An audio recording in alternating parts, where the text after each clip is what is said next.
Esta parte que ya corresponde a la segunda unidad de nuestro curso de medicina legal es sumamente importante, como todas, evidentemente, todas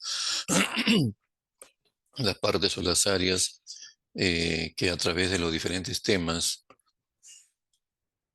se les expone, son justamente las áreas de mayor interés para que ustedes tengan el conocimiento, al menos esencial, básico y muy bien, digamos, expresado de las diferentes áreas que en líneas generales de ustedes como médicos generales que van a egresar así de la universidad puedan tener el manejo y sobre todo en la prueba de fuego que van a tener en el desarrollo de sus serums, puedan perfectamente recurrir, así como todos los demás cursos que estoy seguro también han dejado conceptos y enseñanzas sumamente valiosas, también quede eh, de nuestro curso, en el mejor de los recuerdos y sobre todo la fijación de conceptos importantes para el manejo de alguna eventualidad que se les presente, ¿no?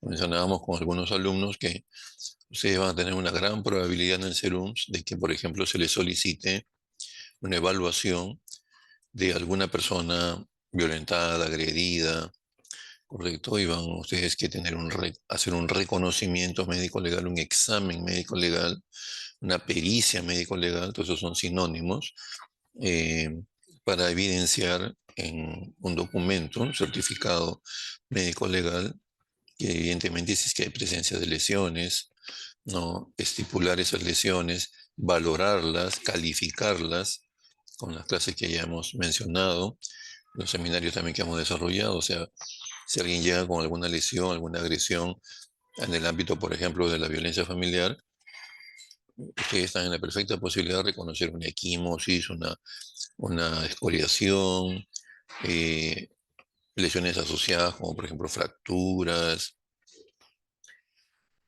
toda una serie de elementos que combinan conceptos de cursos y áreas que anteriormente ustedes han recibido la capacitación en eso y estamos nosotros perfilándola, esas áreas de por ejemplo, fisiología, anatomía, fisiopatología, ¿no? Psiquiatría, perfilándolas desde el punto de vista médico-legal, desde el punto de vista forense. Entonces, está en la perfecta posibilidad de hacer un reconocimiento de ese tipo y estipular la calificación, o sea, cuántos días de atención médico-legal requiere esa persona examinada y cuántos días de descanso médico-legal, ¿no? Eso ya lo hemos mencionado también y les sigo recomendando de que al momento que hemos tocado el seminario de valoración del daño corporal, estoy seguro que todos los grupos han revisado la guía de reconocimiento de lesiones que tiene el Instituto de Medicina Legal y el cual al final de esa guía hay unas tablas de calificación donde están la gran mayoría o las lesiones que se presentan más frecuentes en la práctica médico-legal y están justamente sus calificaciones para un poco ahorrar tiempo, ¿no? Y que la calificación sea un poco más segura, orientada a un médico como ustedes que no va a ser un médico legista. ¿Correcto? Entonces ustedes van a ayudar muchísimo en los lugares que están muy alejados de nuestro país, en los cuales todavía no tenemos presencia en el Instituto de Medicina Legal y Ciencias Forenses. Entonces ustedes van a ser una gran ayuda para quién? Para el sistema de administración de justicia, para el fiscal, ¿no? Que va a iniciar la investigación de un presunto hecho delictivo, ¿no? Tiene necesidad ¿cómo se llama?, de contar con la apreciación médica, porque ellos no son médicos, evidentemente, de una gran cantidad de eh, facultades de derecho en las diferentes universidades.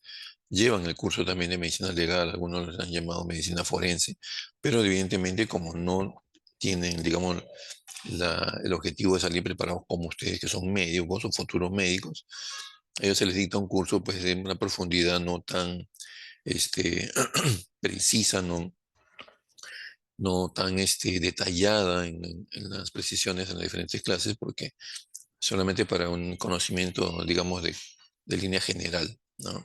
Entonces, ustedes como médicos van a tener que aportar la asesoría con este tipo de ejemplo que les he mencionado, de una revisión médico-legal y orientar, alcanzar ese resultado al fiscal, y el fiscal va a seguir el proceso si es que amerita, por ejemplo, detener al agresor, la famosa detención preliminar o preventiva, ¿no? Iniciar un proceso ya, o presunto delito, ¿no? De repente la agresión es tan severa de que puede configurarse inclusive una tentativa del famoso eh, término que se denomina feminicidio, ¿no? Una tentativa de feminicidio. Todo un paso de matar, digamos, no sé, un conviviente a su esposo, a su conviviente, a su pareja, etcétera, ¿no? Entonces, eso, ¿quién lo da? La valoración, el médico. Va a ver qué tan graves, qué tan intensas son esas agresiones, y el fiscal va a tener ese gran apoyo de parte nuestra para proseguir la investigación y darle un soporte para poder administrar justicia en forma adecuada.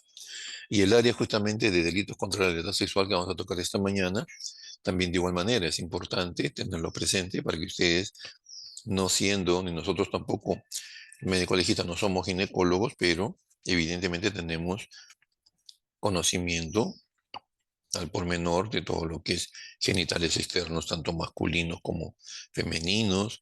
Sabemos reconocer características, y esta clase lo va a reforzar, características, por ejemplo, de la región anal o anorrectal, para corroborar a ver si ha habido o no una agresión de tipo abuso sexual por esta región, lo que se conoce como una relación contra natura, ¿no?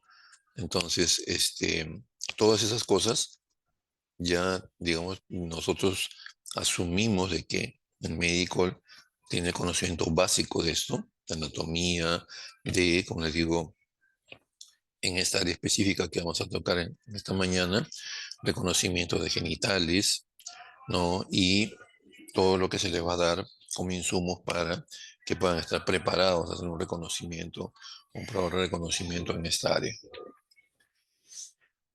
Hay dos tipos de delito contra la libertad sexual, ¿no? La violación sexual, ¿no? Que esa etiqueta, esta denominación, solamente la puede hacer el fiscal o el juez finalmente, si es que eso llega a un juicio y se emite una asistencia. Nosotros no hablamos de, cuando terminamos nuestro examen o comprobamos que realmente había una agresión de tipo sexual, por ejemplo, si ha habido pues, una desfloración, o sea, una ruptura del himen, ha habido lesiones evidentes de acto contra natura, no decimos violación sexual, no. Nosotros simplemente describimos las lesiones, no hacemos una apreciación técnica, científica, anatómica, médica, desde ese punto de vista. Eso tiene que ser corroborado, contrastado, unido, integrado con la investigación policial, la investigación que puede hacer también el mismo fiscal, ¿no? Este, y nosotros somos una parte, un engranaje más dentro del caso. Un engranaje que es sumamente importante, ¿no? Sin eso, de repente, el caso se cae, porque si no hay un reconocimiento de una apreciación médico-legal, el fiscal, como le digo, no va a poder seguir adelante con el caso. Por eso somos una pieza fundamental, ¿no? En la asesoría que va a recibir desde el punto de vista médico-legal el fiscal. Entonces, violación sexual es una denominación que solamente él va a usar en el caso y al final de la investigación. Y el otro delito contra el acto sexual es los actos contra el pudor. A ver, de lo que ustedes conocen en líneas generales o como cultura general, cíteme algunos ejemplos de actos contra el pudor.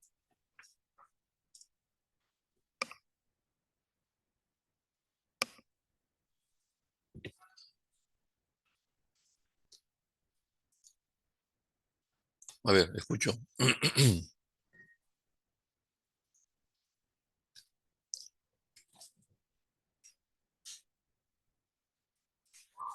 Muchas veces noticias en, en medios televisivos, medios de prensa escrita, no revelan a menudo, bueno, hace unos años atrás era mucho más frecuente, actos contra el pudor, que también ya están, digamos, hay una modificación que se han hecho en el Código Penal y tiene ya, digamos, un peso mucho más específico, para poder ser investigados, inclusive se ha sentenciado a algunas personas y están aplicándose penas privativas de la libertad, o sea, están en la cárcel. A ver, ejemplos, escucho.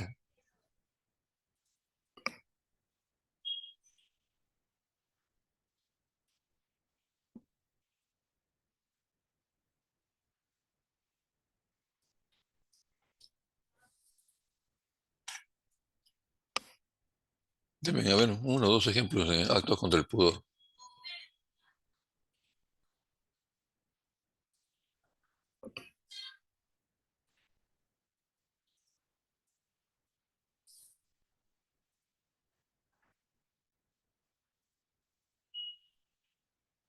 A ver, ¿están ahí todavía? ¿O siguen durmiendo?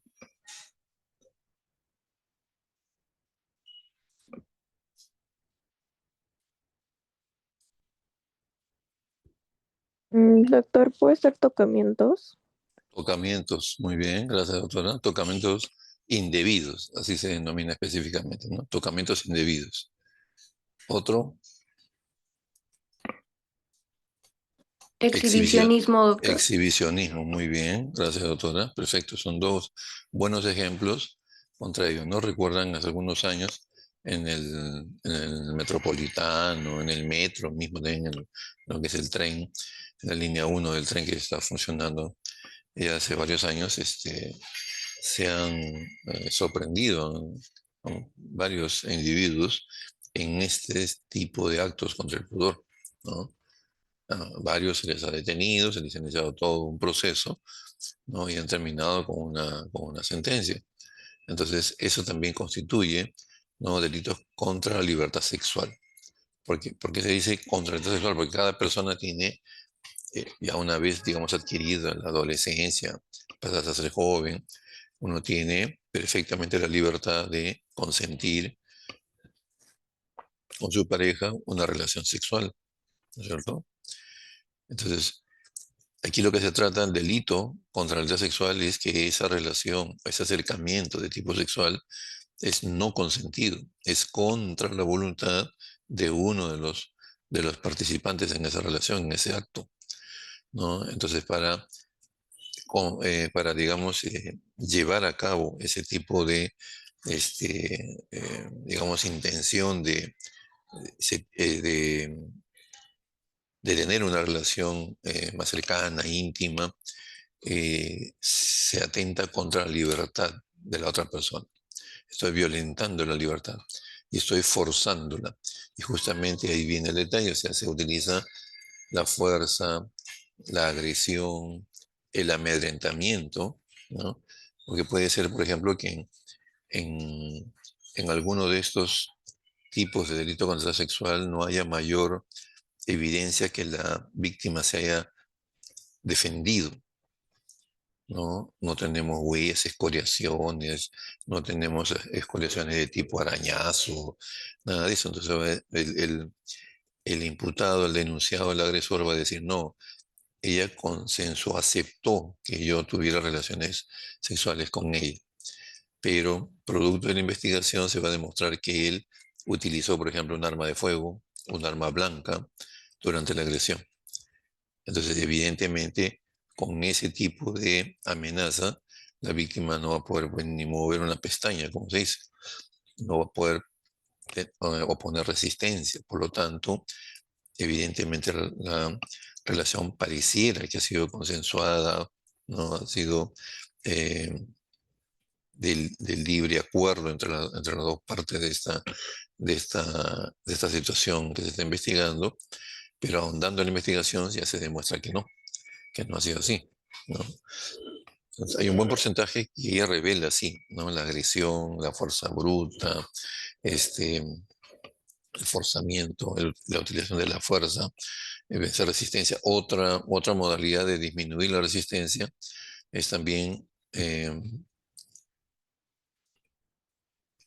hacer que la otra persona, que la víctima, ingiera alguna sustancia tóxica que disminuya, ¿no? Su posibilidad de defenderse, de oponerse este, a este acto, digamos, contra la libertad que tiene ella de aceptar o no ese tipo de contacto sexual. Entonces, esas son las características que rodean este tipo de delitos contra la libertad sexual, ¿no?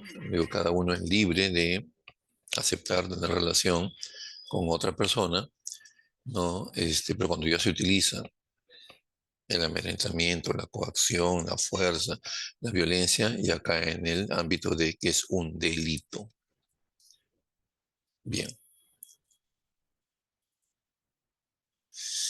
En el Código Penal está extenso y ustedes pueden revisar en el capítulo 9 la violación, todo lo respectivo a situaciones legales relacionadas a lo que es la violación de la libertad sexual. Y un punto muy importante justamente en esta área, y está plasmándose en este abordaje de esta clase, es que debemos hacer, una vez producida la probable o posible agresión sexual, que puede ser denunciada por la víctima o por los familiares de la víctima, si es una niña, un niño, o adolescente o joven, muchas veces el que asume una vez descubierto este tipo de situaciones, el padre, la madre, hermanos, familiares en general, ¿no? Y cuando es violentada una persona ya adulta, pues la misma víctima es la que inicia el proceso de denuncia. Evidentemente hay gran cantidad que no denuncia, ¿no?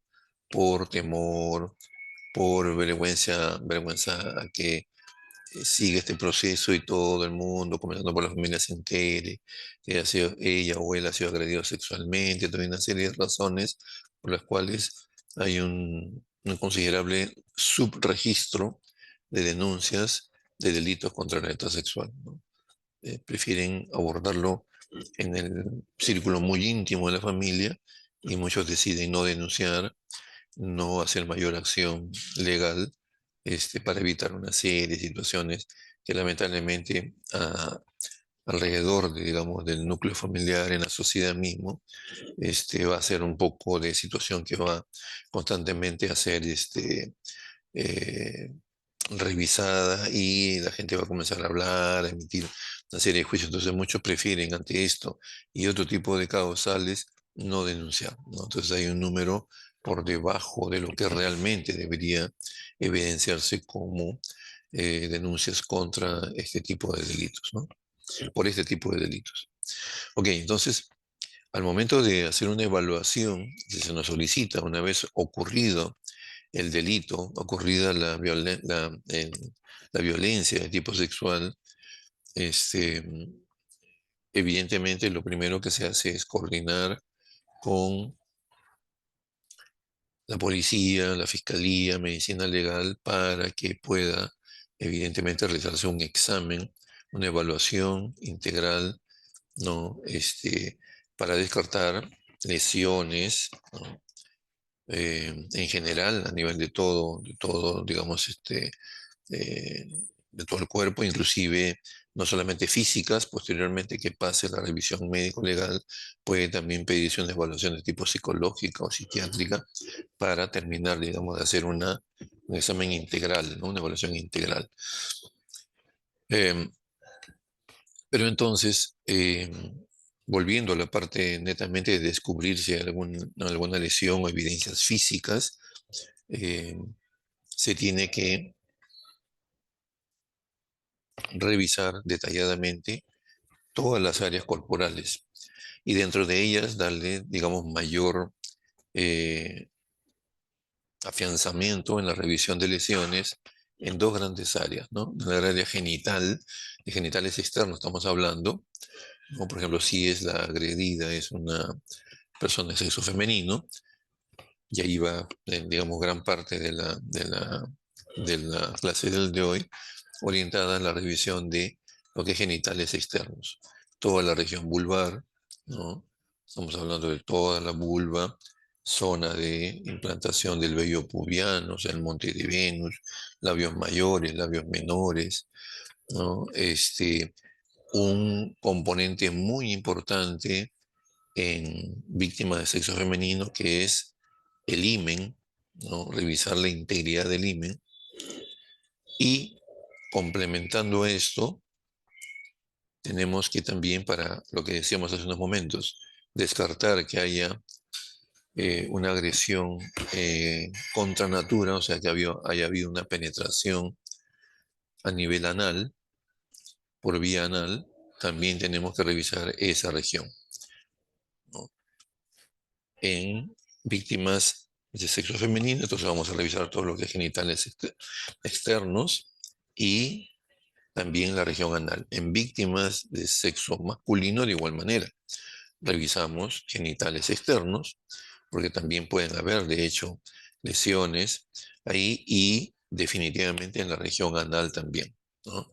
Cuando son víctimas de sexo masculino, encontramos muchas veces más lesiones a nivel de región anal o anorrectal. Entonces hay que evidenciar, hay que describir, ¿no? Y dejar bien preciso en la evaluación las lesiones que encontramos a este nivel. Y si no encontramos nada igual, ¿no? Describimos las características, decimos que es normal, son esas características, ¿no? Y tenemos que evidentemente también demostrar eso, si no ha habido agresión, porque un porcentaje de este tipo de exámenes también resulta, como se puede decir, negativo, o sea que ya eso tendrá que descartarlo si realmente ha ocurrido la agresión o no, ya la investigación policial, integrándolo con toda, digamos, la investigación a nivel fiscal, el respaldo nuestro, evidenciando que no ha habido aparentemente lesión física, y eso ya el fiscal finalmente lo determinará, ¿no? Si no ha habido nada, lo archivará el caso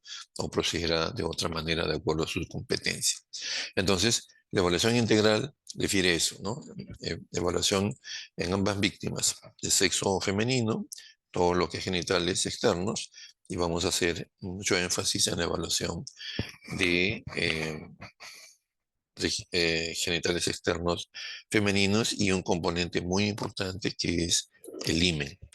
Y también terminamos en ese mismo tipo de víctima de sexo femenino con la región anal, revisión de la región anal. Víctima de sexo masculino, de igual manera, revisamos genitales externos, ¿no? Y con mucho más énfasis también, o complementando el énfasis, en la región anal, ¿correcto? Entonces, cuando se trata de una víctima de sexo femenino, hacemos énfasis en lo que es la evaluación del himen. Antes de eso, o sea, nos vamos a centrar en la revisión, digamos, de todo lo que es genitales externos y región anal, como examen preferencial, pero también seguido o en otro examen si queremos diferenciarlo, porque muchas veces el policía o el fiscal nos pide, ¿no? Que descartemos o que corroboremos la integridad, si lo ponen muchas veces en su oficio, la integridad de tipo sexual de tal persona, de este niño, de este adolescente, por haber sido recibido una denuncia, por haber referido el mismo o el familiar que ha sido agredido. Entonces nos centramos en esto y el examen va a terminar evidenciando es solamente este tipo de región. Aparte, muchas veces solicitan evaluación de lesiones físicas, digamos, la integridad física. ¿Qué quiere decir la integridad física? Que en otro examen, en otro documento, tenemos que evidenciar, descartar, colocar ahí y describir si ha habido lesiones en todo el resto del cuerpo, ¿no? Nos centramos en la parte sexual, concluimos, ¿no? En nuestro examen pericial, en nuestro examen médico-legal, y posteriormente iniciamos otra evaluación de integridad física, describiendo todas las demás lesiones que encontramos, ¿no? Y ahí quiero mencionar, no está, me parece que no está evidenciado en ninguna proyección, pero existen otras dos regiones que hay que evidenciar bien si hay lesiones o no, y las describimos. Nos hemos referido inicialmente a la región genital, ¿no? Todo lo que es genitales externos y la región anal. Regiones que están colindantes, como por ejemplo cara interna de los muslos, la región perineal, ¿no? Este, toda esta región que está muy cercana a esta área que inicialmente hemos descrito se llama región paragenital. Ahí, por ejemplo, podemos encontrar, vamos a suponer, en la cara interna de los muslos, podemos encontrar equimosis, escoriaciones.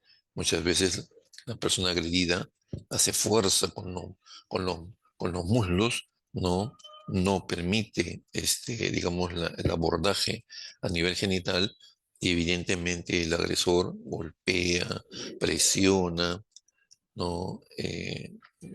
Puede ser que arañe y ahí van a quedar marcadas escoriaciones, ¿no es cierto? Que es la eliminación de la capa superficial de la piel, todo ese tipo de lesiones y muchas más, ¿no?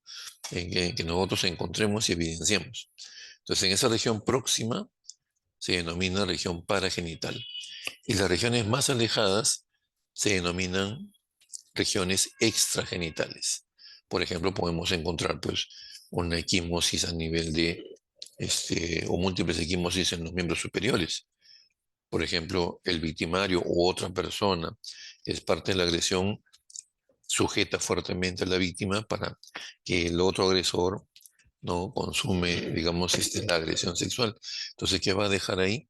Va a dejar equimosis, escoriaciones, sugilaciones, ¿correcto? Que pueden ser parte. Y si agregamos a esto de que ha habido una amenaza de amedrentamiento con arma de fuego, arma blanca, por ejemplo, es un arma blanca o un cuchillo, obligan a tener relaciones, ¿no? A la víctima, vamos a encontrar probablemente algunas lesiones punzantes o punzocortantes, ¿no? Que no llegan a ser graves, no, no van a motivar la muerte, pero son utilizadas con esa arma agresora para anular o disminuir su capacidad de defensa de la víctima. Entonces, todas esas lesiones pueden ser esas, por ejemplo, que estén a nivel del tórax, del abdomen, en la cabeza podemos encontrar también de igual manera, hematomas, qué sé yo, ¿no? Entonces, toda esa región ya más alejada constituye la región extragenital. Entonces, aquí tenemos región genital, zonas aledañas que se llaman regiones paragenitales y una región extragenital que está mucho más alejado, ¿no? Estamos hablando de piernas, pies, brazos, antebrazos, la cara, la cabeza en general, tórax, ¿no? Abdomen mismo, ya está más alejada de la región preferencial y se denominan área extragenital. Entonces, creo que está comprendido y vamos a enfocarnos a la evaluación, en el caso que sea una víctima de sexo femenino, la evaluación del himen. ¿Qué cosa es el himen? ¿No? Anatómicamente, todos conocemos la ubicación del himen y clásicamente se describe como una membrana fibroelástica que está ubicada a la entrada del canal vaginal, a la entrada de la vagina, ¿correcto? Es una membrana fibroelástica. Está compuesta por fibras elásticas, ¿no? Que le dan cierta distensión a esta estructura y vamos a ver cómo se recomienda evaluar esta estructura en el caso de víctimas de sexo femenino. Cuando se va a proceder ya a la revisión de esta estructura y en general las genitales, se recomienda utilizar una camilla de tipo ginecológica, ¿no? Y el médico debidamente, por supuesto, colocado los guantes, tomando las medidas de protección, de bioseguridad adecuadas, va a coger labios mayores, como se indica ahí en el gráfico, ¿no? Que está proyectado, labios mayores y hace en la dirección de las flechas una tracción hacia adelante y ligeramente hacia abajo. Esa maniobra es conocida en el examen médico legal como maniobra de las riendas. Entonces, como si te agarrando una rienda, ¿no? Entonces uno hace esta maniobra de la rienda para tener un campo visual mucho más amplio, mucho más definido que nos pueda mostrar el himen en toda su plenitud. Porque después de los labios mayores que vemos graficados aquí, tenemos los labios menores, exactamente hacia su parte interior, y después de ello, ¿no? a la entrada de la vagina está ubicada esta membrana fibroelástica denominada himen, ¿correcto? Para, sobre todo en una revisión más pormenorizada en víctimas que son muy pequeñitas y evidentemente sus genitales son muy chiquitos, muy pequeños, ¿ya? Y este, eh, puede la resolución del ojo humano, digamos, no tener la suficiente claridad, perdón, la suficiente claridad o nitidez para poder describir una lesión, recurrimos a instrumental especializado como este, ¿no? Que se denomina colposcopio. Se utiliza en ginecología para poder realizar un zoom, un acercamiento del área a examinar y pueda darnos con la suficiente nitidez la evidencia si es que esa estructura es anatómicamente normal o tiene algún tipo de alteración relacionada a una lesión, ¿no? A una evidencia de violencia en esa región. Entonces, es una opción, es una, digamos, una posibilidad de ayuda para mejorar el examen este, por parte de el médico legista u otro médico que pueda tener la posibilidad de acceder a esto, ¿no? Entonces, pero como digo, se utiliza en casos muy puntuales, ¿no? Por lo general, si uno evalúa a persona joven, persona adulta, suficiente con la simple vista, el ojo, digamos, la visión que tiene el propio médico, o una buena iluminación, es suficiente para realizar el examen que estamos describiendo. Para evaluar entonces integralmente el himen, tenemos que revisar bien sus formas, el orificio, que está en la parte central, los bordes del himen, ¿no? Hay un borde libre y hay un borde que se llama borde de inserción, vamos a verlo en los diferentes gráficos, y también evaluar la elasticidad del himen, porque en el momento que hemos descrito el himen como una membrana fibroelástica, ¿qué quiere decir? Que si algo es introducido, ¿no? por su orificio central del himen, en algunos casos ese himen va a tener tanta cantidad, va a ser muy rico en fibras elásticas, que al momento de haber una penetración, ¿ok? Puede tranquilamente no tener ninguna lesión, no se va a romper, no vamos a tener ningún tipo de desgarro ni nada, nada de, digamos, reconocimiento violento, de mostrar un hecho violento, sino que una vez cesa la penetración, va a regresar a su estado anterior, ¿no? De normalidad. Entonces no vamos a poder evidenciar lesiones en el propio himen. Y muchas veces esto tiene, estamos adelantando un poquito, cómo se llamaba antiguamente. Digo antiguamente porque ahora ya la tendencia de llamarlo de otra manera. Es un himen que se distiende sumamente y no registra ningún tipo de lesión o alteración debido a la gran cantidad de fibras elásticas que tiene. Entonces, eso, digamos, no es un impedimento de configurar que si realmente había una agresión sexual o no. Hay otros parámetros para llegar a hacer el diagnóstico. Digamos, esto no es el único, pero, digamos, sí, en algunos casos debemos tenerlo de hecho presente. Entonces, este himen se denominaba antiguamente himen complaciente. ¿No es cierto? Se llama complaciente porque complace, o sea, algo que entra en la cavidad vaginal no se, no hay ninguna alteración, ninguna lesión, no se rompe nada, y cuando cesa la penetración, vuelve a su estadio anterior normal. Entonces, difícil de comprobar si hay lesión aquí, ya, pero eso no es el único parámetro. Hay los otros parámetros que este, pueden ir configurando el delito contra la libertad sexual. Entonces, ya en los últimos años no se denomina IMA incomplaciente, sino porque, digamos, el cine incomplaciente se tomó como un nombre peyorativo, ¿no? Y la víctima estaba complaciendo ese tipo de relación, estaba consintiendo. Entonces, algunos lo utilizan todavía, pero la tendencia actual es a denominarlo himen dilatable, o sea que se dilata al momento de dejar, acaba la penetración, vuelve a su estadio normal. Entonces, himen dilatable se denomina ahora. Eso hay que también evaluarlo, ¿no?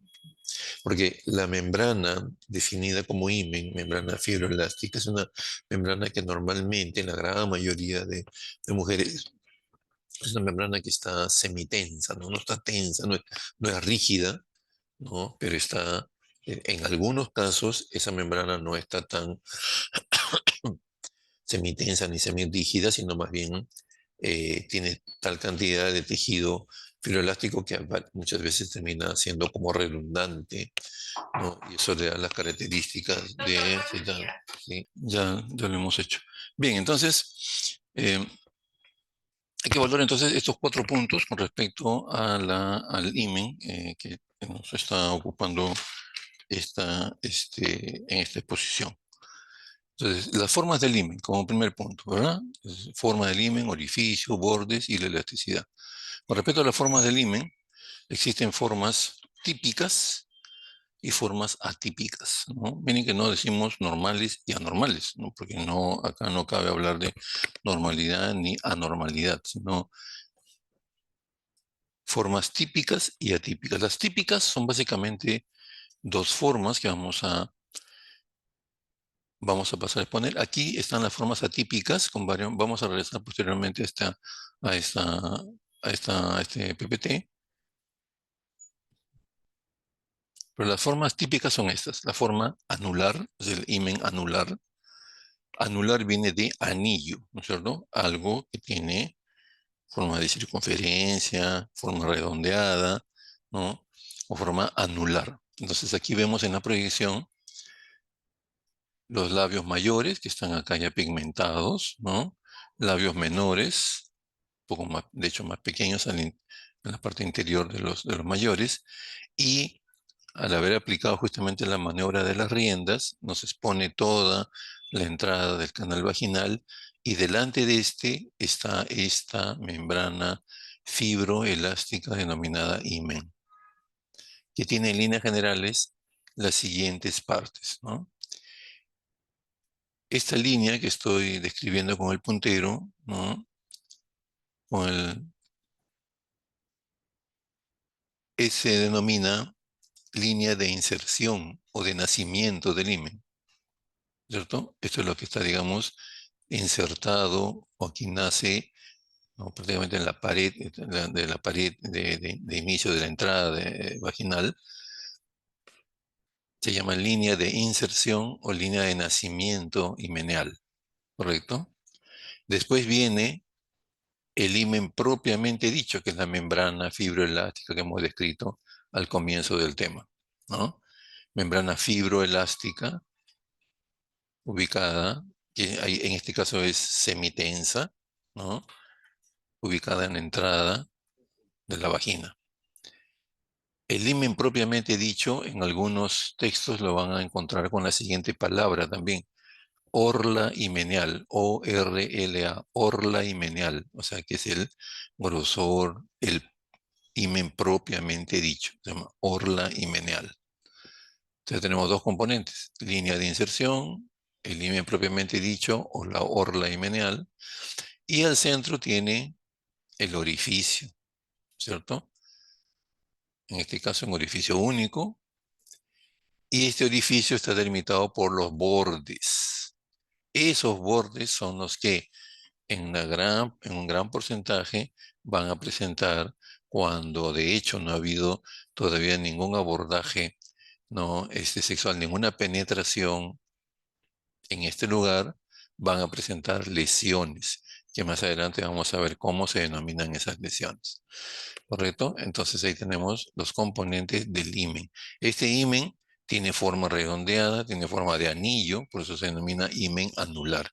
Un gran porcentaje de mujeres tiene este tipo de himen anular, ¿no? En este caso, si podemos dar digamos, un examen rápido del himen, se denomina himen anular, ¿no? Con la línea de inserción bien definida, la orla himenal no presenta ninguna alteración significativa y los bordes están íntegros, ¿no? Bordes íntegros, quiere decir que no tienen ningún tipo de alteración Correcto, entonces, pero esto es más que nada para ver la forma del himen, pero aprovechamos para también las otras características himeniales para ir definiéndolas, ¿no? Como dijimos que hay relaciones no sexuales no consentidas, eso constituye un delito contra la libertad sexual.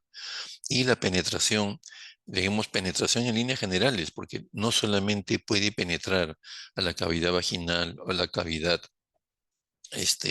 rectal a través del ano, el pene en erección, sino pueden también ser introducidos o pueden penetrar otros elementos, otros objetos, ¿no? A eso se le llama en el lenguaje médico forense referido a este tema, se le llama, se le dice, ¿no? Penetración con pene en erección digamos, u otros elementos análogos. Análogo significa que son similares, son parecidos, como por ejemplo los dedos, un dedo, dos dedos, pueden también ser utilizados para penetrar en esta cavidad o a nivel también anal.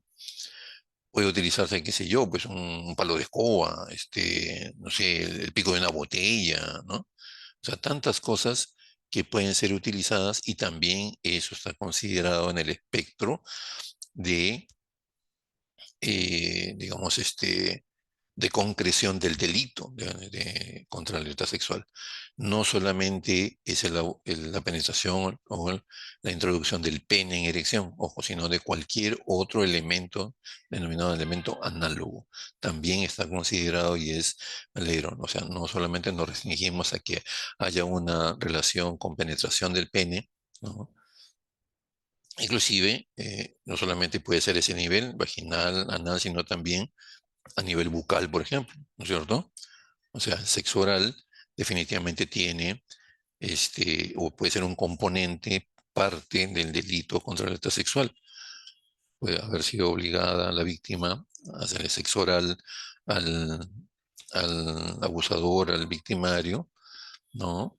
Y ahí también tenemos que recurrir al examen, a la toma de muestras, posteriormente vamos a observar, para ir redondeando el examen y la calificación sobre este delito. Y el otro tipo de himen, que se presenta también un buen porcentaje, es el himen semilunar, miren, como media luna, ¿no es cierto? Estos son genitales de una muy pequeñita, ¿no? Labios mayores, menores recién en, digamos, en desarrollo, en crecimiento, y el himen perfectamente definido, su línea de inserción o de nacimiento, la orla himeneal, el orificio, que también está como si fuera una media luna, y los bordes, que están también íntegros, no presentan mayores alteraciones ni formaciones, que vamos a ver también que más adelante qué tipo de formaciones tenemos que ponerle bastante énfasis, que no son parte de una agresión, sino son parte de una variante anatómica, digamos así. ¿Ya?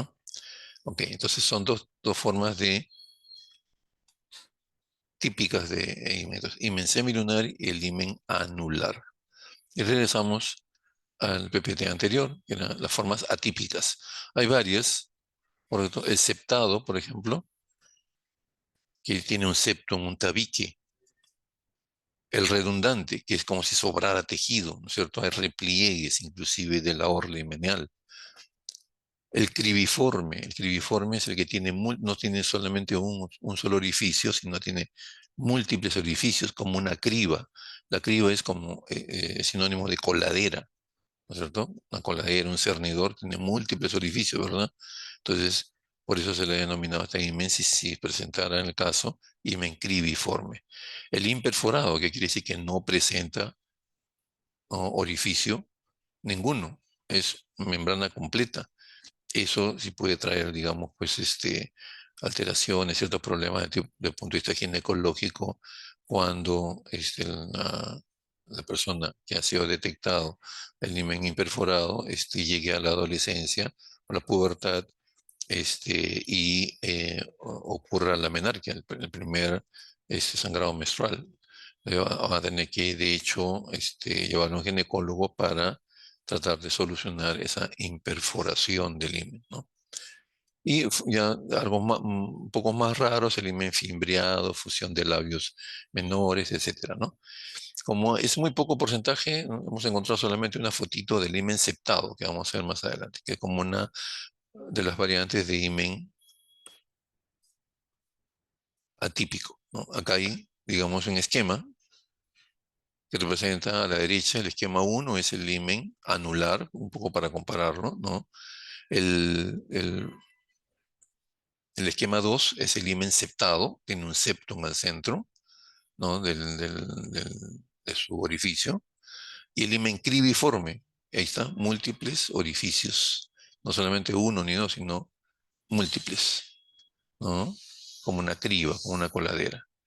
Y ahí tenemos una foto que se logró conseguir del himen septado, ¿no? De un genitales de una pequeña, ¿no? La menor, creo que son 2 años, 3 años, ¿no? Hay un septum ahí al centro. Esto también, como le digo, si es descubierto a tiempo, amerita una consulta ginecológica para, digamos, poder eh, superar ese tipo de inconvenientes, ¿no? Ojo que como no estamos diciendo que es patología ni nada por el estilo, sino simplemente son formas, son variantes, ¿no? O elementos que vienen así de congénito, o sea, viene la persona con esa estructura propia, ¿no? Muy peculiar de sí mismo. Entonces, eso es con respecto a las formas del himen. Las formas típicas, como hemos dicho, anular, semilunar, y las formas atípicas, ¿no?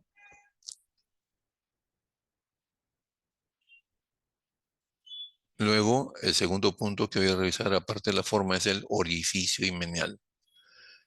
Y con respecto a eso, demostramos un cuadrito para tener una comparación, ¿no? De cómo va evolucionando de acuerdo a la edad, ¿no? de la persona de sexo femenino, cómo va evolucionando el grosor y el tamaño del himen. A los 2 años es una membrana delgada, el himen máximo como diámetro mide 4 milímetros, o sea, con la justa llega un poquito menos de medio centímetro. Entre 2 a 5 años ya crece un poco, desarrolla, llega el orificio como de diámetro máximo a 5 milímetros, o sea, sigue siendo medio centímetro. Va creciendo de 6 a 9 años, va tomando mayor grosor y ya se va casi hasta el doble, de 6 a 9 milímetros como diámetro máximo. En la pubertad ya tiene más grosor, con más distensión y puede llegar a tener el triple de lo que tenía a los 2 años, hasta 15 milímetros, o sea, centímetro y medio. Esto, ojo con estas cifras, porque para lo que la situación era contrastar con las muchas veces lesiones muy evidentes que se encuentran en esta región al haber, digamos, penetración, ya sea con pene en erección o con otros elementos análogos. Un pene en erección, por ejemplo, de una persona adulta promedio, ¿cuánto de diámetro máximo tendrá? ¿Qué es lo que ustedes pueden, digamos, concluir o calcular? Ujú.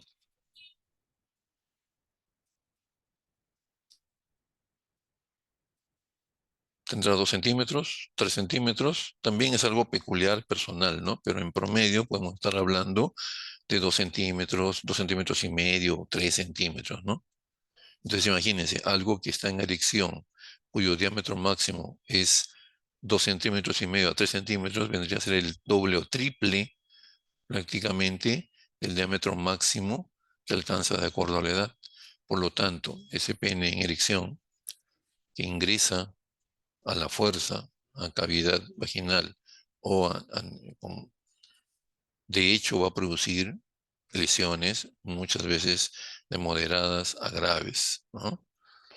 O lesiones severas, motivando sangrado y otro tipo de alteraciones, ¿no? Entonces, evidentemente es de suma gravedad cuando se comete este delito, sobre todo en menores, ¿no?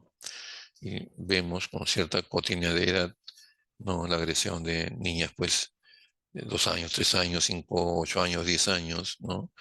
que evidentemente tienen una situación traumática en ese momento y de hecho solamente juzgándola por la proporcionalidad, evidentemente justifica que haya lesiones graves muchas veces en esta región.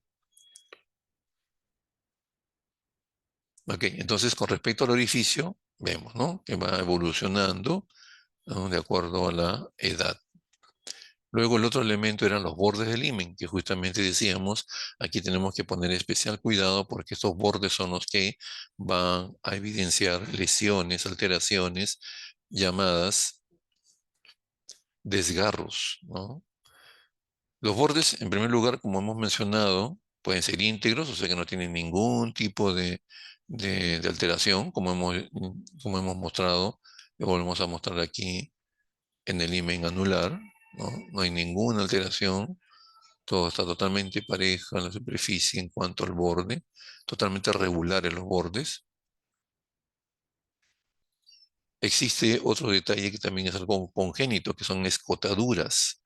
No hemos logrado tener una foto reciente ahí, pero las escotaduras son entrantes y salientes de forma redondeada que obedecen a formaciones congénitas, o sea, el himen viene así ya, desde el nacimiento en esta persona, que eventualmente se plasma el hallazgo. Y esto hay que definirlo bien. No voy a hacer que nos estemos confundiendo y que no sean entrantes y salientes, sino sean lesiones mucho más agudas que ya constituyen un desgarro. La escotadura tiene esa característica que es redondeada, como se está presentando acá en los esquemas. Es un entrantes y salientes redondeadas. El típico desgarro, vamos a ver lo que tiene otra forma, ¿correcto? Entonces aquí vamos a ver bordes íntegros esquematizados, ya hemos mostrado también la foto. Bordes íntegros regulares que se llaman escotaduras, entrantes y salientes. Bordes con escotaduras. Y bordes con desgarros típicos. Los desgarros son rupturas cuando penetra el pene en erección u otros elementos análogos. Y se ubicarán en diferentes partes del himen de acuerdo a la posición en que ocurra la penetración. Y para describir ese tipo de lesiones, probablemente ustedes han leído en algún texto o han tenido el alcance con respecto a esto, es de que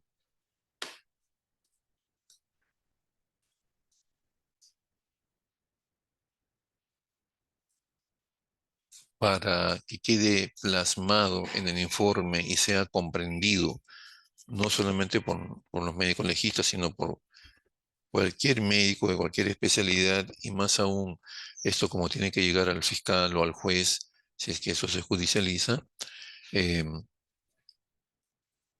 se ha creado una convención, una convencionalidad de describir al desgarro y ubicarlo, comparándolo o superponiendo imaginariamente sobre el himen la- las agujas de un reloj, ¿cierto? Entonces se denomina, si hay alguna alteración, alguna lesión denominada desgarro, se ubica según las horas de un reloj y eh, la convención indica en que se nombran no en números arábigos, sino en números romanos, ¿no? Acá, por ejemplo, el desgarro que estoy indicando, ¿a qué hora sería?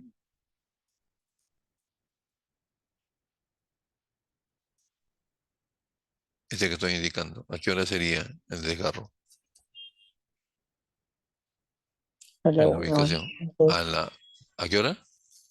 a la una, a las A 12, la una, correcto, muy bien, a la una. Este de aquí, ¿a qué hora sería?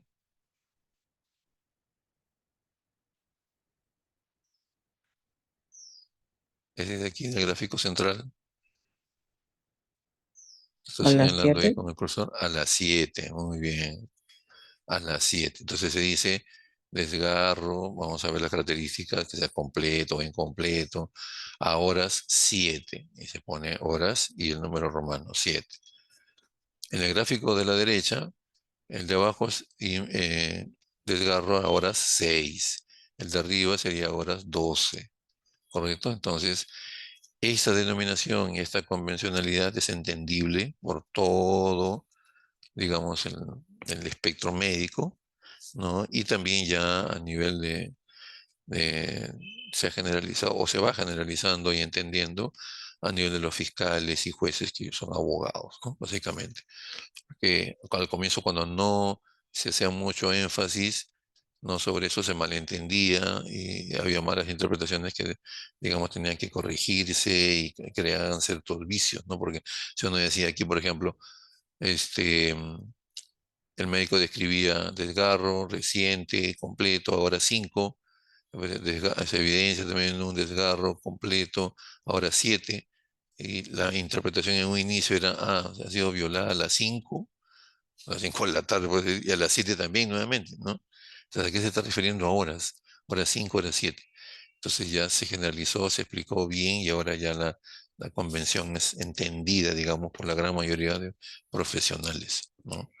Y esto significa que no necesariamente que yo tenga a la persona o la víctima delante mío para exactamente hacerme una idea cabal de dónde está localizada la lesión, sino que ya con esa convención se interpreta, ¿no? Ya yo tengo una representación esquemática mental de el desgarro. Entonces, que es a horas 12, allá, en este sitio. Entonces, esquemáticamente, mentalmente, ya yo sé a qué nivel está ese desgarro, ¿no? Entonces, eso es importante. Ubicación y denominación de las alteraciones, de las lesiones que son los desgarros.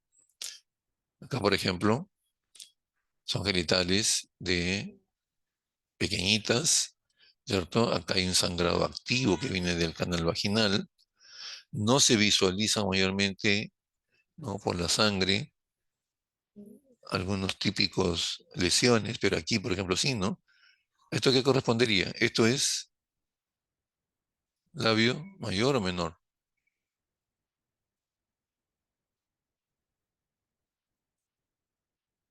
lo que estamos señalando. ¿El labio mayor? Labio mayor derecho, ¿no es cierto? En la ubicación de la víctima.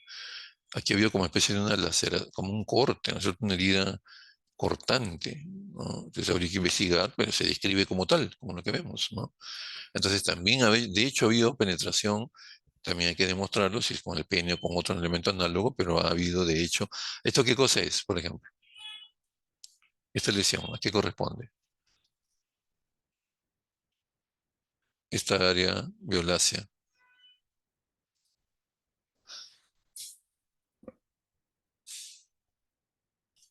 ¿a qué corresponde? ¿A un hematoma? Sangrado activo.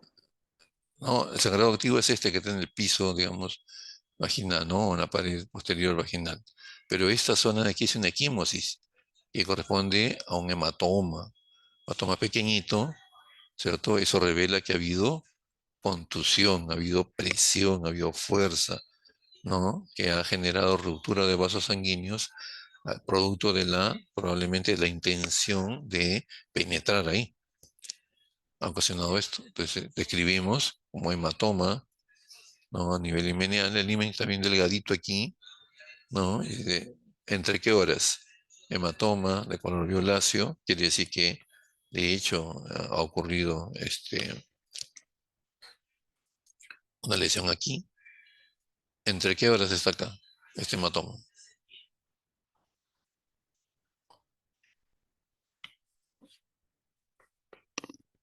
Ujú. Entre horas 3 y 5, ¿cierto? El 6 está por acá. También sirve para describir lesiones un poco más grandes, entre horas 3 y 5. Y aquí en el lado derecho tenemos, ahí sí tenemos un típico desgarro, ¿ven? Mire, ve. El himen, cuyo borde está totalmente parejo, libre, en lo que estoy señalando, y acá tenemos como un triángulo no donada aquí. Se rompe la continuidad del borde y aquí sí hay una ruptura, un desgarro. A horas, ¿qué hora es esta? 6. Sí, podría ser, yo me atrevería a decir hasta 5, ¿no? Un poquito más orientado al lado 5. 6 sería un poquito más hacia acá, ¿no? Y acá tenemos también otra lesión. ¿Cómo se describe esto? Ujú. Eso también obedece que ha habido una presión, hay algo ha querido estar entrando, ingresando ahí. ¿Qué cosa es? Y también ubicarla entre horas 7 y 9 está. Pero ¿cómo se define esta lesión? A ver.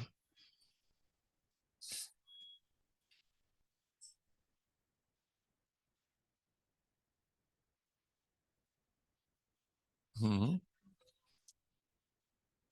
También podríamos definirlo como equimosis, ¿no? Porque tiene coloración rojiza, rojiza violácea, aumentada de volumen, ¿correcto? Pero también es una lesión, definitivamente. Y este es un desgarro, ¿correcto? Entonces así vamos a ir revisando. Aquí, por ejemplo, no es posible describir bien porque hay un sangrado activo, ¿no? El himen está acá, muy pequeñito, habría que acercarlo, verlo con un colposcopio para ver qué ocurre, pero aquí sí hay una laceración. ¿Cómo se llama esta región?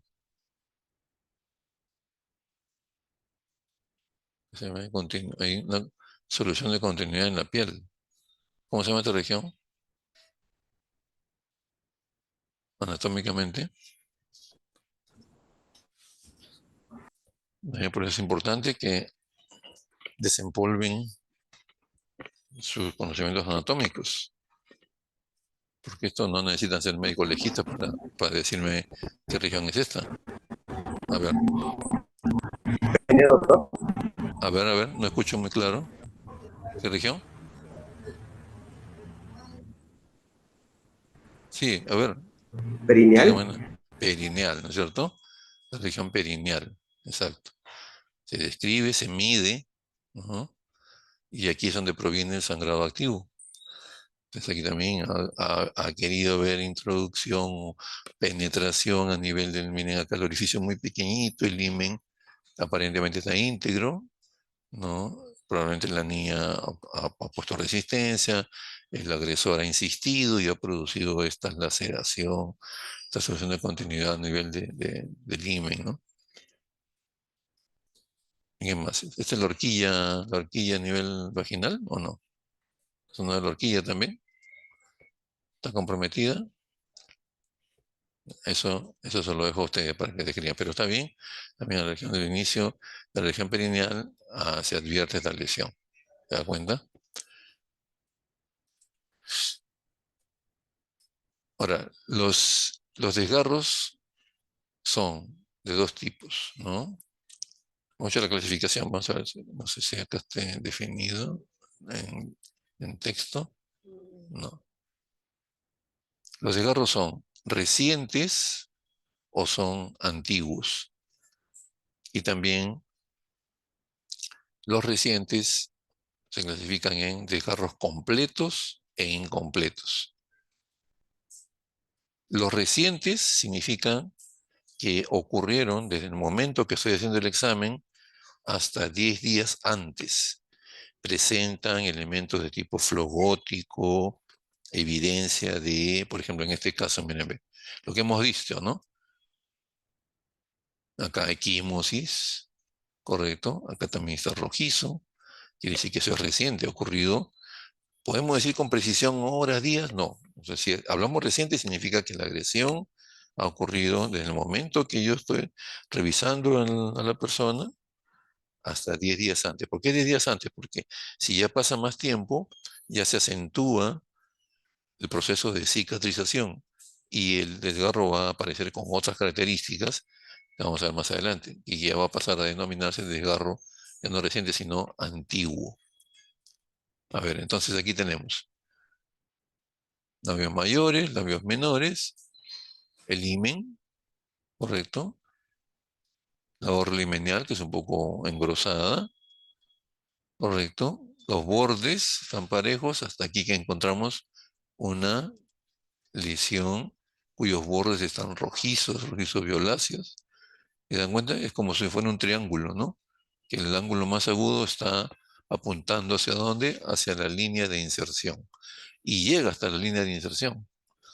Entonces, hay características flogóticas, o sea que hay hinchazón, hay edema, definitivamente va a haber dolor, ¿no? Como síntoma de que manifiesta la persona examinada, pero ahí claramente se ve estas características que mencionamos. Miren, la relación de continuidad es diferente a las escotaduras. Ojo, la escotadura es redondeada, ¿no es cierto? Aquí el desgarro es de borde más agudo, de ángulo bien agudo. Entonces, es un desgarro reciente por estas características. Presenta dolor, presenta sangrado, muchas veces en los bordes, lo que estamos viendo, ¿no? Presenta cierto edema, aumento de volumen, muchas veces ahí. Todo eso nos da características de que ha sido reciente. Y la característica si es completo o incompleto. Completo es cuando llega desde el borde hasta la línea de inserción. 100% comprometido en la orla lineal. Entonces, este es un desgarro reciente a horas 3, ¿cierto? Está exactamente en la horizontal. Desgarro reciente a horas 3 y completo. O sea, desgarro reciente, completo, ubicado a horas 3. Esa sería la denominación exacta. Y acá tenemos un pequeño hematoma también, ¿ven? Debido a la presión de la penetración, para que ocurra la penetración, también ocurre ruptura de vasos, ¿no? En la orla limeal, infiltración, ya vemos un hematoma entre horas 7 y 8, ¿no? Eso está revelando que es una lesión traumática y el desgarro evidentemente también. Y acá inclusive iniciando la zona perineal también hay una laceración, o sea, hay una solución en continuidad de la piel, ¿ven? O sea, de hecho, eso ha sido por la violencia con que ha ocurrido la penetración. De hecho, lo más probable es que haya habido también resistencia de la víctima, ¿no? Pero de todas maneras se ha producido la lesión. ¿Ok? Entonces, desgarro reciente con esas características. Desgarro reciente, completo en este caso. Será incompleto cuando llega solamente a una parte de la orla, del himen propiamente dicho, ¿no? No llega hasta el borde de inserción. Cuando llega del borde libre hasta el borde de inserción se denomina desgarro completo. Aquí también tenemos, miren, este es un himen que podemos hacer un himen redundante, ¿no es cierto? Miren, acá hay un pliegue, ¿no? Como si se doblara el himen. Una membrana, ¿no? Con abundante acúmulo de fibras, ¿no? Y se dobla, que hay un repliegue, es un himen redundante. Pero ¿qué presenta? Aquí presenta una solución de continuidad y los bordes están rojizos. Este es un desgarro reciente. A horas 7. Un hematoma hemenial, equimosis, evidente el color violáceo, ¿no es cierto? Entre horas 8 y 9. Aumento de volumen, también con signos flogóticos. Aquí también hay un hematomita, ¿no? Entre horas 3 y 4, prácticamente de aquí, ¿no? 3 y 4, 3 y 5, 3 y 5, más o menos es aproximado. Color violáceo,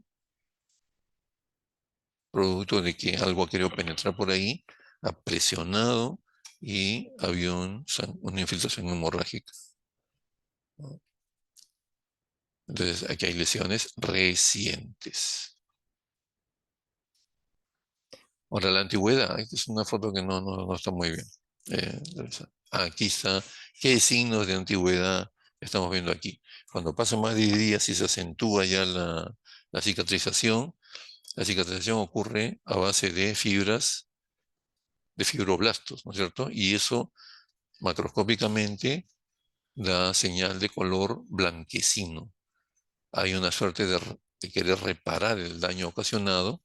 Y miren, aquí se puede deducir que ha habido actividad cicatricial, aparece tejido renovado cicatricial de color blanquecino, pero no llega más allá de la mitad de la orla limeal, ¿no? Es entre horas 3 y 4, 3 y 5. Quiere decir que el desgarro en su momento fue incompleto. El desgarro reciente en algún momento fue incompleto, porque normalmente llegó, a diferencia de este, por ejemplo, que ha llegado casi hasta la línea de inserción. Este ha sido un desgarro en su momento, desgarro reciente, completo. Y ha comenzado a proliferar el proceso de cicatrización, pero cuando es incompleto, ¿no? Es más factible que esta reparación sea ad integrum, ¿no? Aquí como vemos, ¿no? Se ha reparado prácticamente todo el himen aquí en esta zona. Cuando es completo ya es difícil, porque ya no pegan, ya no se adhieren los bordes, como en este caso. Y queda de todas maneras la señal de la actividad de cicatrización en la zona como zonas blanquecinas. ¿Correcto? Entonces aquí tenemos dos desgarros ya antiguos. Ya no hay flogosis, no hay infiltrado hemorrágico, y más bien hay áreas blanquecinas que revelan una actividad fibroblástica intensa como parte del proceso de cicatrización.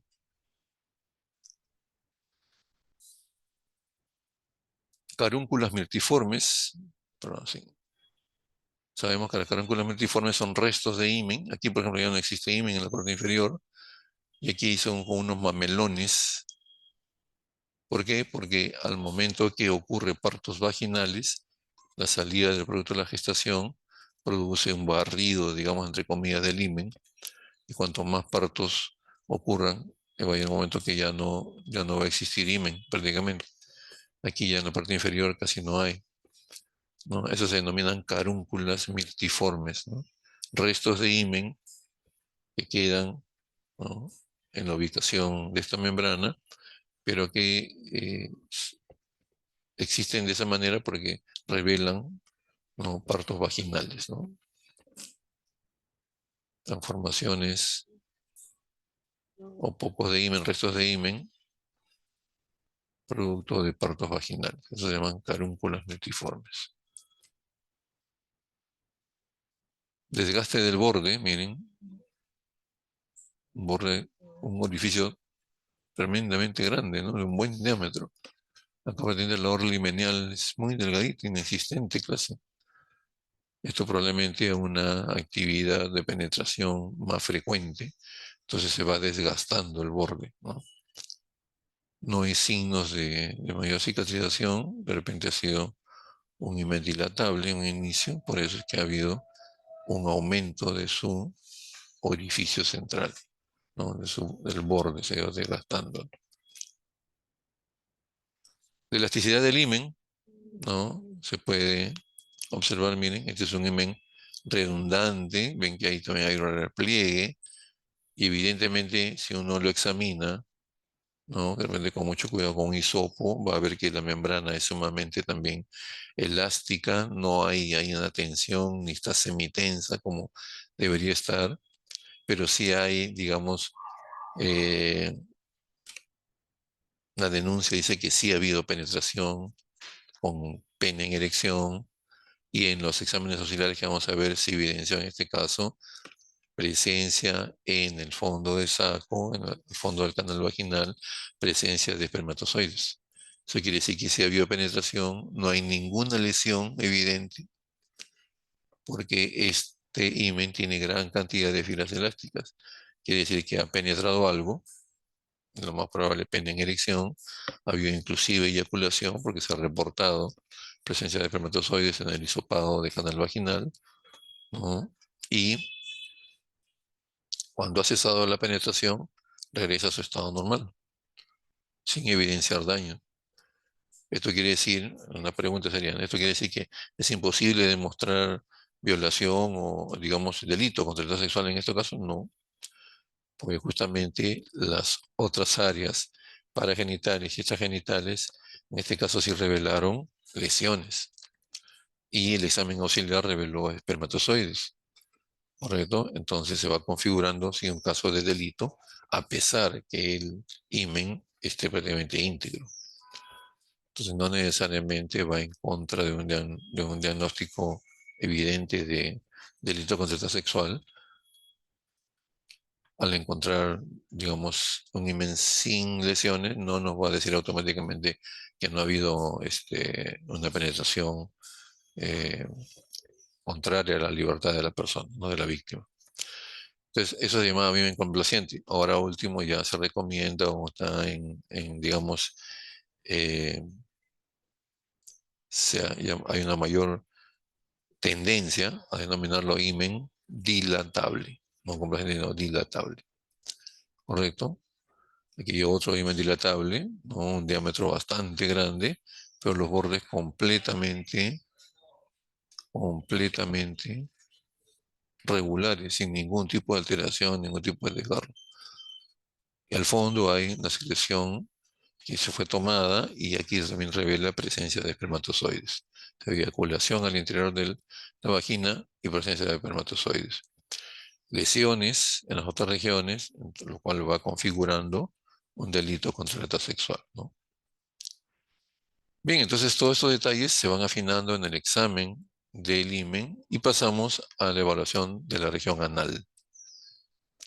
Se realiza esa evaluación en la famosa posición genupectoral, ¿no?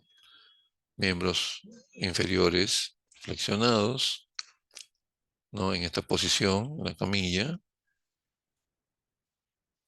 Eso nos permite, separando ambos glúteos, el médico examinador, y vemos en la señal de unos dedos con guante, separamos un tanto y debe aparecernos así esta región anal. Esto es completamente normal. El ano está recubierto de piel, ¿no? Es la última, digamos, porción del tubo digestivo por donde salen las excretas, las heces, y la piel forma pliegues, como ustedes ven aquí, están perfectamente definidos como radios, ¿no? Se llaman pliegues radiados, ¿no? En este caso están genitales externos femeninos, ha sido un motivo de la revisión anterior. Vamos a revisar para complementar la evaluación de posible agresión sexual, se complementa con la evaluación del ano.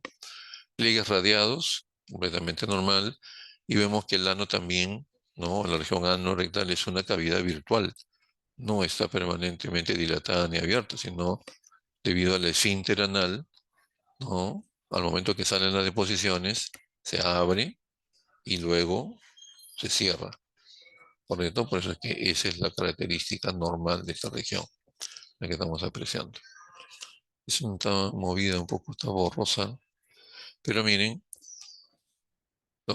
hay algunos pliegues, pero hay erosiones a nivel de la piel, entre los pliegues. Esos son fisuras anales que ya nos están revelando muy probablemente penetración a este nivel, ¿correcto? Muy probablemente. Entonces, eso hay que consignarlo. ¿Ok? Fisuras anales.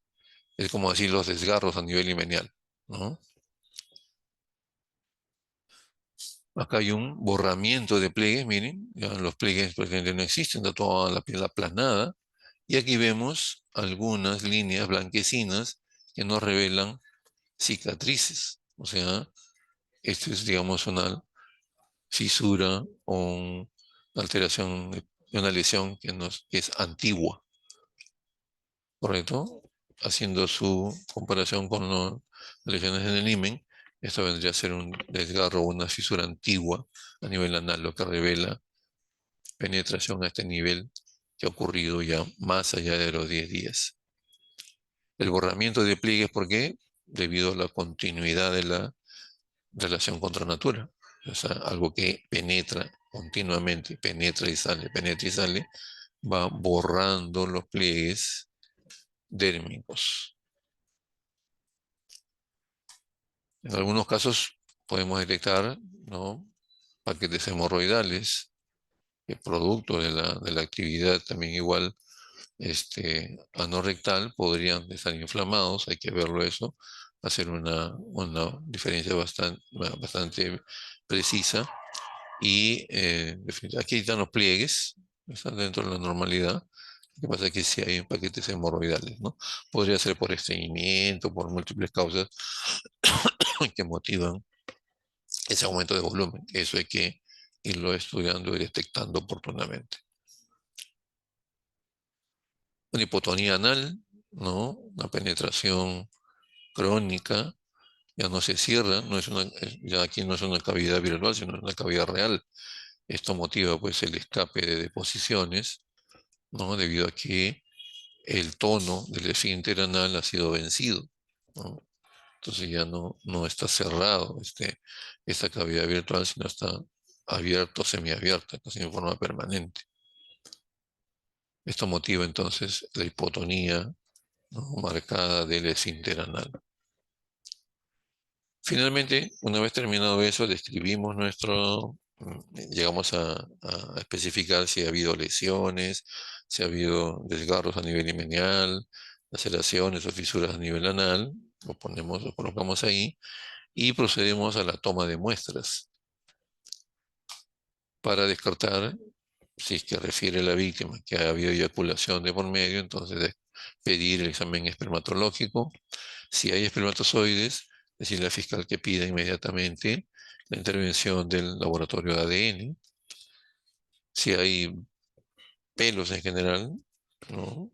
Que pueden ser no solamente de la víctima, sino también del victimario. Se toman, ¿no? Muestras de pelos para que el biólogo forense haga un estudio comparativo. Si son pelos de diferente origen, ¿no? En el sentido de que no son de la misma persona, entonces ahí estamos hablando, corroborando que definitivamente ha habido lo más probable, con lo que dice la víctima, una relación no consentida, configurándose el delito contra la libertad sexual. Entonces, todo lo que sea importante, necesario para profundizar los hallazgos, se toma. Entonces, aquí, por ejemplo, a nivel de la región genital, con hisopos secos, ¿no? Se toma de la cavidad vaginal, ¿no? Si es que ha habido eyaculación o no, ahí va a colaborar este examen, ¿no? De la región vulvar también se toma un hisopado, ¿no? Ahí realmente se hace con un hisopo mojado para poder recuperar, digamos, si es que la eyaculación ha ocurrido a ese nivel y puede haberse secado, entonces de esa manera estamos nosotros levantando ese tipo de hallazgo. Luego, a la región anal se recomienda con hisopo húmedo, ¿no? En la región perianal y la región anal mismo, introducirse, ¿no? 1 centímetro, 2 centímetros, y hacer un buen hisopado para descartar la posibilidad que haya habido eyaculación y presencia de espermatozoides. Si hay manchas, ¿no? Manchas de semen, manchas de sangre, qué sé yo, ¿no? También con hisopo humedecido, recoger esas evidencias de las ropas u otro tipo de elementos. Aquí, por ejemplo, vemos que con un hisopo de esos largos, grandes, está tomando muestra de secreción o algún tipo de líquido a nivel de la cavidad vaginal para enviarlo a los laboratorios. Biólogo ve presencia de espermatozoides, estupendo dato. Comunica con el fiscal dispone que esa muestra vaya al estudio de ADN. Si se captura al posible victimario, también se ordena que se saquen muestras, se hace el mapeo genético y se compara con el mapeo genético de esta muestra. Si son iguales, ahí tenemos entonces al culpable, al violador, ¿no? Todos son pasos, ¿no? Desde el punto de vista técnico, científico.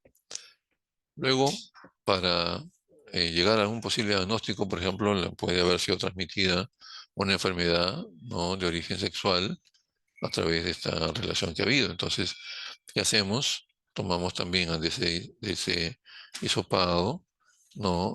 Ordenamos que vaya al estudio de citología vaginal para descartar presencia de algunas de esas enfermedades de transmisión.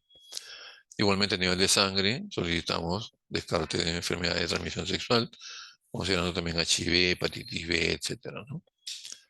Luego, si hay sospecha de gestación, hay que hacer un seguimiento o solicitud de exámenes, ¿correcto? La fracción beta de la hormona gonadotrofina coriónica, ecografía obstétrica se amerita para poder hacer el seguimiento y descarte de posible gestación posterior al delito sexual. Ok, entonces llegamos hasta acá, dando un espectro amplio de este tipo de evaluación, como se ha mencionado, ¿no? Dentro del campo de delitos contra la libertad sexual.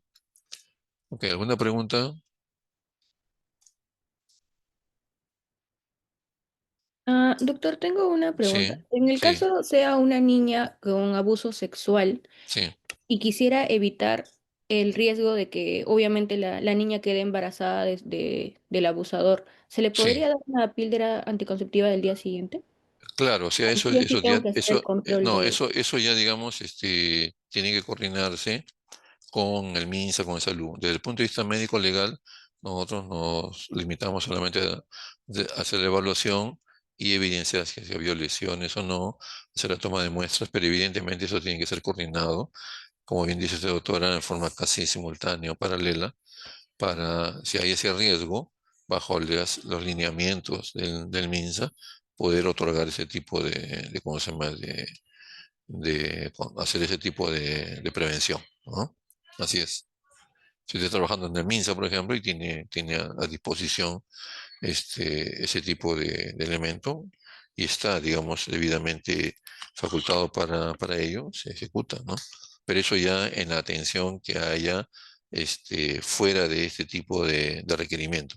Cuando nosotros, digamos, no actuamos al momento que estamos examinando a un violentado, una persona agredida, golpeada o abusada sexualmente, mm, en ese momento digamos, no podemos emitir un tratamiento, no, ni un diagnóstico desde el punto de vista clínico, clínico patológico. Nosotros, nuestros diagnósticos son de tipo médico legal, ¿ya? Para la acción del administrador de justicia.